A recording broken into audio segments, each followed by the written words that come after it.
turi mu isengesho ry'impuhwe, padiri baravuze ngo uyu munsi Yesu ari kumbwira ngo muri uyu mwaka buri muntu wese uri hano agira ikintu yakora cyo yakwiteza imbere. Ariko naracuruzaga bigeze aho biranga, ndavuga nti si Yesu nanje naba ndimo, ngiye mbitwara ku mutima, ngiye kongera ngerageza ubwa nyuma ndebe. Ndakomeza ndicara, Yesu padiri arongera avuga ati ibirimo Yesu igi rivagamo ikimasa. Ndavuga ngiye kongera ngerageze nubwo mfite amafaranga makeya ndebe ko biri buze gukunda. Ngerageje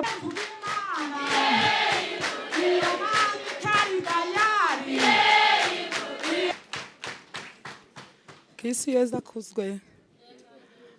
Amazina yanje ni Nyiramarongo Sasire, Paruwasi ya Murama, Santarari ya Nkurura.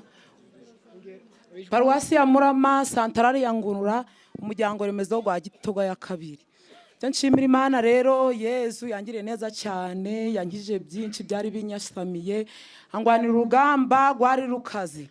Ubwo bibaye tariki 3 z'ukwa mbere, turi kazuba, turi mu isengesho ry'impuhwe, padiri baravuze ngo uyu munsi Yesu ari kumbwira ngo muri uyu mwaka buri muntu wese uri hano agira ikintu yakora cyo yakwiteza imbere. Ariko naracuruzaga bigeze aho biranga, ndavuga nti si Yesu nanje naba ndimo, ngiye mbitwara ku mutima, ngiye kongera ngerageza ubwa nyuma ndebe. Ndakomeza ndicara, Yesu padiri arongera avuga ati ibirimo Yesu igi rivagamo ikimasa. Ndavuga ngiye kongera ngerageze nubwo mfite amafaranga makeya ndebe ko biri buze gukunda. Ngerageje mbona birashobotse, akaba ndi gushima Imana. Ikindi nshimira Imana, ndi gushima kuwa gatanu hari ikigeragezo cyari gikomeye nahuye nacyo, mbona Yesu arangwanirira kibasha kurangira neza, ndi gushima Imana. Nkongera ngashima padiri yarakoze, yanyohereje abantu bo gusenga mu rugo n'ikipe dutega amatwi bose nabagezeho baransengeye, n'abakaresematike ba Kintobo nabo ndi kubashimira, bambaye hafi nabo baza mu rugo.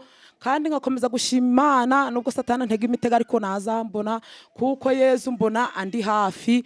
Hari benshi bifuza kubonana na padiri barabibuza, ariko njewe duhuye inshuro 3 nabyo ndi kubishimira Imana nicayiwe.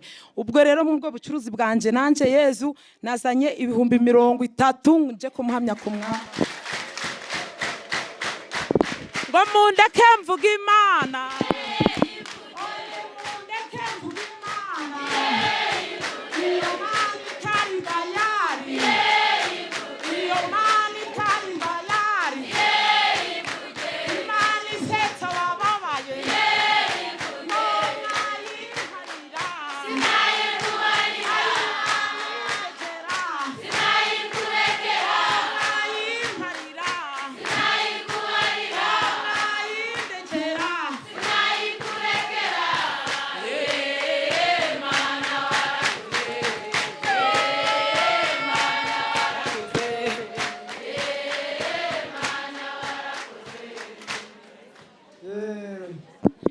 Yuko nyine padiri yavuga ati abafite imishinga iteza imbere yerekeye Yesu.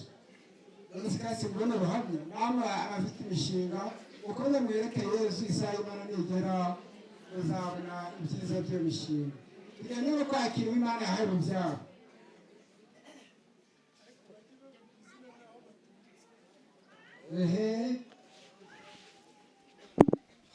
Wavuye ni Paruwasi ya Murama, Santarari Nkurura, akitwa Nyiramarongo Sasire.